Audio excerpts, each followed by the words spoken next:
Assalamualaikum warahmatullahi wabarakatuh.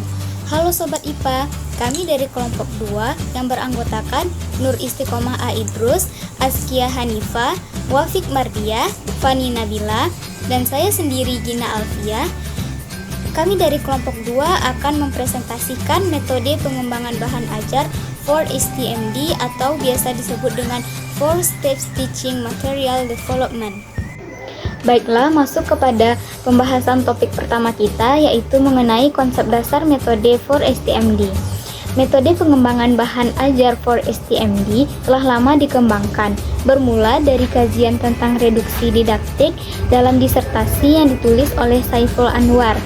Sejak selesainya disertasi tersebut, yaitu pada tahun 1994, dikembangkanlah sebuah metode pengembangan bahan ajar yang dikenal dengan nama 4-Step Teaching Material Development atau dikenal dengan 4STMD. Adapun latar belakang dari pengembangan bahan ajar 4STMD ini ada 6.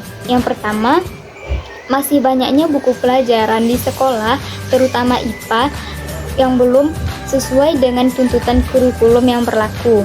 Yang kedua, pengembangan nilai, sikap, dan keterampilan yang harus diintegrasikan pada bahan ajar tersebut belum dilakukan secara terprogram. Yang ketiga, konsep yang dijelaskan pada buku pelajaran masih banyak yang belum benar secara keilmuan. Yang keempat, penelitian yang dilakukan oleh para ahli pendidikan bidang studi masih berorientasi pada proses pembelajaran antara guru dan murid. Misalnya pengembangan strategi, metode, pendekatan, model, media, dan teknik mengajar. Yang kelima, belum adanya metode atau model pengembangan bahan ajar yang dapat dijadikan sebagai acuan bagi pengembangan bahan ajar. Yang keenam, belum ada bahan ajar yang secara terprogram mengintegrasikan konteks, baik konteks secara substansi maupun konteks pedagogik dengan bahan ajar. Selanjutnya yaitu kriteria acuan dalam proses pengembangan bahan ajar dengan metode 4-Step Teaching Material Development. Ada 8 kriteria. Yang pertama, mengacu kepada tuntutan kurikulum yang berlaku atau ruang lingkup keluasan kedalaman bahan ajar. Yang kedua, benar secara keilmuan. Yang ketiga, pengembangan nilai, sikap, dan keterampilan melalui konteks terkait bahan ajar. Yang keempat, menekatkan bahan ajar pada berbagai bidang dan aspek kehidupan melalui konteks substansi. Yang kelima, terstruktur dan sistematis. Yang keenam, mempertimbangkan waktu yang tersedia. Yang ketujuh, materi yang esensial. Dan yang terakhir, mudah dipahami.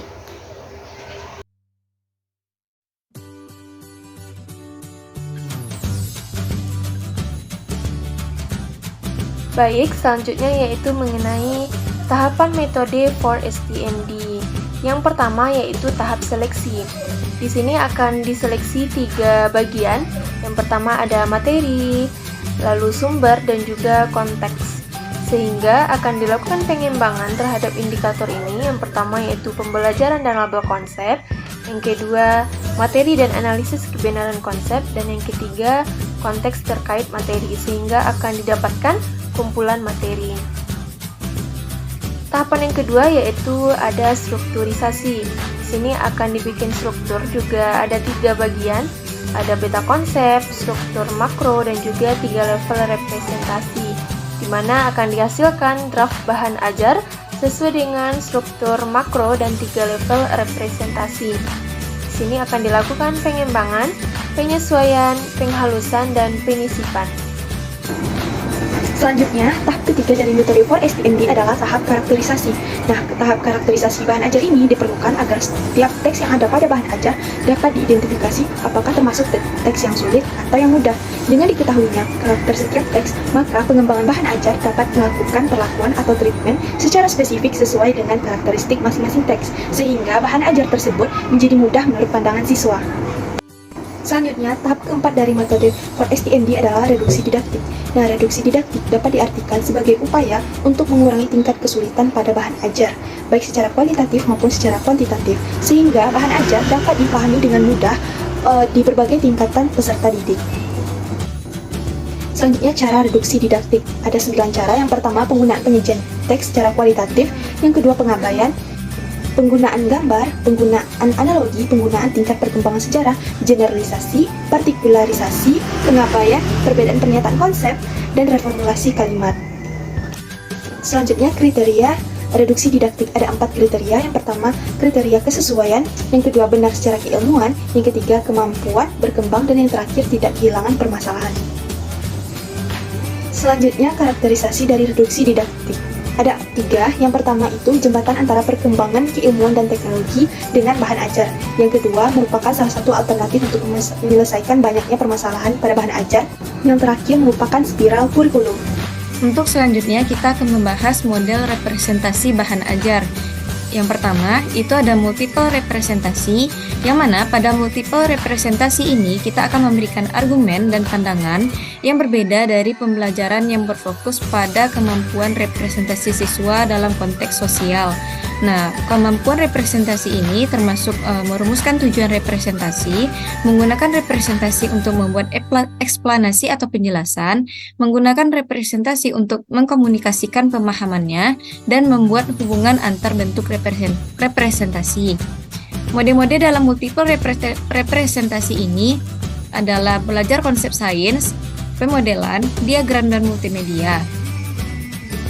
Nah, ada 3 level dari representasi. Yang pertama ada level makroskopik, yang kedua level mikroskopik, dan yang ketiga level simbolik. Level mikroskopik adalah fenomena yang dapat diamati yang termasuk berkenaan dengan pengalaman siswa sehari-hari. Nah, ciri-cirinya itu dapat dilihat, dicium, didengar, atau dirasakan. Yang kedua itu ada level mikroskopik, yaitu level dari partikel mikroskopis yang tidak dapat dilihat secara langsung. Selanjutnya ada level simbolik, itu adalah representasi fenomena kimia dengan menggunakan berbagai macam media, termasuk gambar, rumus aljabar, reaksi kimia, dan bentuk-bentuk simbol yang lainnya. Nah, ketiga level representasi ini akan saling berhubungan satu sama lain dan berkontribusi dalam pembentukan makna dan pemahaman siswa terhadap konsep-konsep yang berada di bahan ajar. Ada 4 kekasan representasi bahan ajar sains atau IPA. Yang pertama, penyajian bahan ajar sains dalam bentuk uraian. Yang kedua, penyajian dalam bentuk gambar dan simbol. Yang ketiga, penyajian dalam bentuk formulasi matematis. Dan yang keempat adalah penyajian dalam bentuk konkret. Yang pertama, kita akan membahas mengenai penyajian bahan ajar sains dalam bentuk uraian. Hampir semua penjelasan suatu ilmu pengetahuan senantiasa menggunakan bentuk uraian. Namun, ada beberapa kekurangan penyajian bahan ajar sains dalam bentuk uraian itu sendiri. Yang pertama, disebabkan oleh terlalu sulitnya penjelasan bagi pembaca. Yang kedua, uraian tersebut disajikan dalam bentuk yang sukar dan rumit dimengerti. Yang ketiga, pembaca tidak mengerti akan istilah-istilah yang disajikan karena tidak mempunyai dasar pengetahuan tentang tersebut. Yang kedua, penyajian dalam bentuk gambar dan simbol, yang mana pada bentuk gambar dan simbol ini ketika kita belajar kimia, maka kita tidak akan terlepas dari penjelasan dalam bentuk gambar dan simbol. Ilmu kimia itu sendiri mempelajari materi dari sudut submikroskopis yang bersifat abstrak, di mana tanpa penjelasan dalam bentuk gambar, simbol, model akan sulit dipelajari. Oleh sebab itu, hal-hal yang abstrak harus disajikan dalam bentuk yang sederhana. Yang ketiga, penyajian dalam bentuk formulasi matematis. Hal ini adalah salah satu tanda dari ilmu pengetahuan alam yang ditemukan penjelasan dalam bentuk formulasi matematis. Salah satu alasan siswa tidak senang dalam pembelajaran IPA adalah karena kurangnya pengetahuan dasar matematis. Penjelasan bahan ajar kimia dalam bentuk matematis ini akan dapat dipahami oleh siswa jika kita mereduksi secara didaktis penjelasan tersebut. Yang keempat, itu penyajian dalam bentuk konkret. Dalam pengajaran kimia, khususnya praktikum, itu mempunyai peran yang sangat vital, sehingga suatu hal sedapat mungkin dilakukan dalam bentuk pengajaran.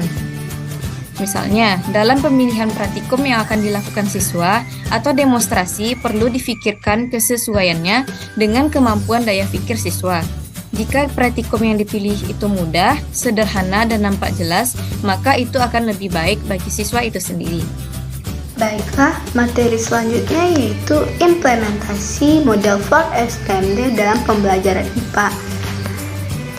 Pada implementasi model for STMD terdapat 4 proses, di mana proses yang pertama yaitu proses seleksi.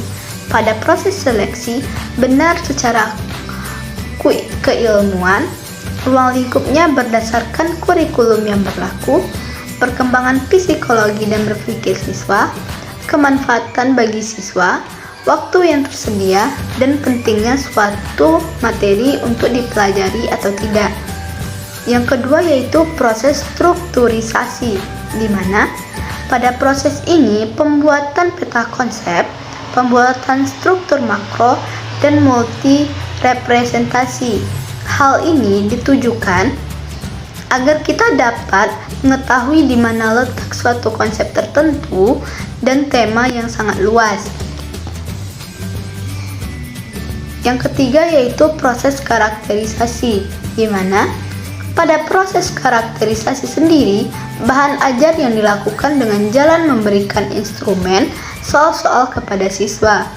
Hal ini dilakukan untuk mengetahui konsep-konsep yang dianggap mudah dan sulit oleh siswa. Dan yang keempat yaitu proses reduksi, di mana pada proses reduksi merupakan proses penyesuaian atau pengurangan tindakan kesulitan suatu bahan ajar. Baiklah, sekian presentasi dari kelompok kami mengenai metode pengembangan bahan ajar for STMD. Semoga bermanfaat. Wassalamualaikum warahmatullahi wabarakatuh.